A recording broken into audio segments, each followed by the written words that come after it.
This is the moment when I tell you how I came to enter that wonderful profession for misfits known as show business.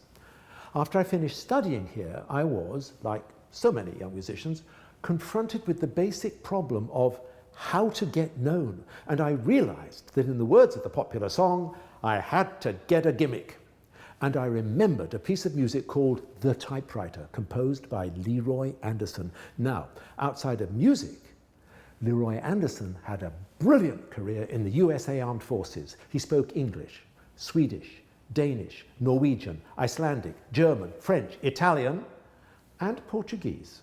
And he worked as chief of the Scandinavian desk at military intelligence at the Pentagon. That was just his day job.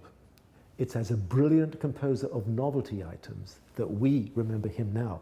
He wrote the typewriter for a symphony orchestra playing the melody and a real typewriter supplying the percussive click. It occurred to me that if I could play both parts at the same time, that is, the melody with my left hand and the typewriter part with my right hand, then who knows? It had never been done before, and it might just catch on. So I found a typewriter, and to the amusement and ridicule of my colleagues, who thought I'd gone raving mad, set to work. Now, I was already going bald, which was not a good thing in those days for a young man entering show business. So I invested in a toupee.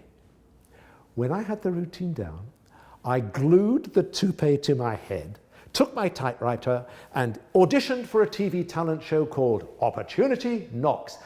And it certainly did. Within seconds of appearing on that show, my phone started ringing with offers, and I was booked to do the biggest TV light entertainment show in the UK, Sunday night at the London Palladium.